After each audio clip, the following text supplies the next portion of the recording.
Pemirsa, diduga melakukan pelanggaran dengan serangan fajar menjelang pencoblosan, dua pria ditangkap warga di Jember, Jawa Timur. Keduanya kemudian diserahkan ke Bawaslu berikut barang bukti 1 karung gula yang diduga akan dibagikan kepada warga.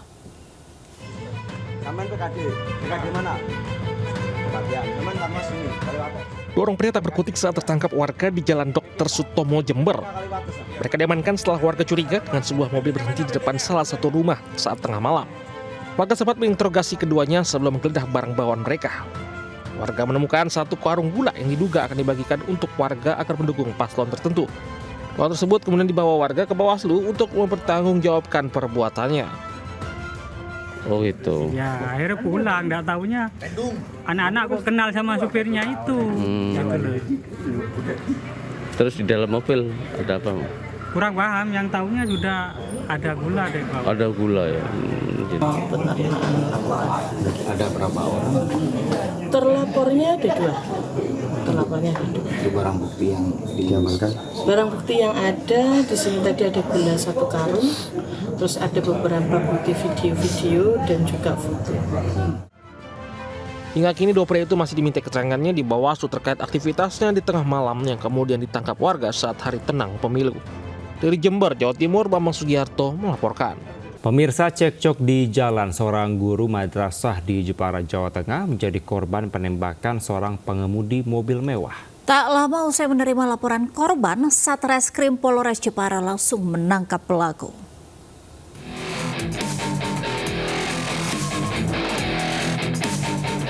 Seorang guru madrasah diniyah Eko Hadi Susanto, 42 tahun, warga desa Buaran, Jepara, Jawa Tengah, menjadi korban penembakan saat menjemput anaknya pulang sekolah.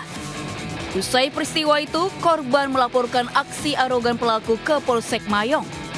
Satreskrim Polres Jepara pun langsung menangkap pelaku saat berada di rumahnya. Insiden penembakan berawal saat korban nyaris tertabrak mobil mewah pelaku. Karena ditegur korban, pelaku justru emosi hingga terjadilah penembakan itu.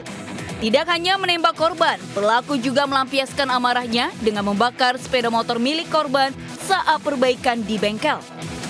Dari hasil pemeriksaan polisi, pelaku menembak korban dengan senjata pistol jenis airgun tidak berizin yang dibeli secara online sejak 2 tahun lalu.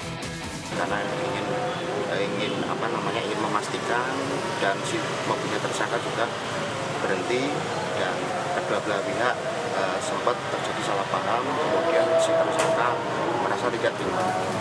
Kini pelaku MMR ditetapkan sebagai tersangka dengan dijerat pasal berlapis tentang penggunaan senjata api dan penganiayaan dengan ancaman hukuman 20 tahun penjara.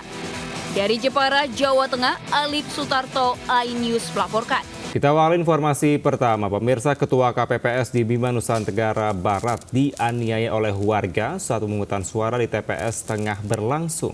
Korban yang mendapat 4 luka serangan senjata tajam dilarikan ke RSUD Bimaguna untuk penanganan medis.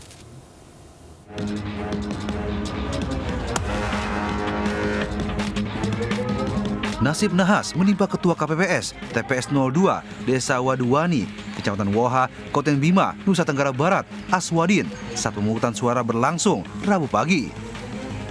Korban diserang oleh seorang warga saat melaksanakan tugasnya menggunakan senjata tajam. Aswadin tiba-tiba diserang dari arah belakang dengan parang yang dibawa pelaku berinisial A. Korban langsung tersungkur ke tanah setelah mendapat 4 luka bacokan di bagian leher, punggung, dan tangan. Usai melancarkan aksinya, pelaku sempat kabur. Namun pelaku berhasil diamankan polisi dan TNI dari amukan massa. Belum diketahui motif dibalik penyerangan tersebut. Tanda tangan kertas suara untuk dibagi kepada pemilih.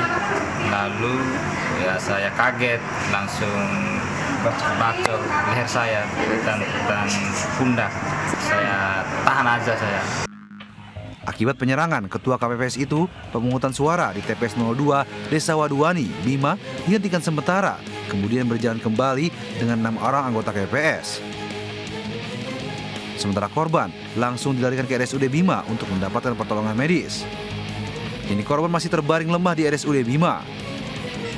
Dari Bima, Nusa Tenggara Barat, Edi Irawan melaporkan.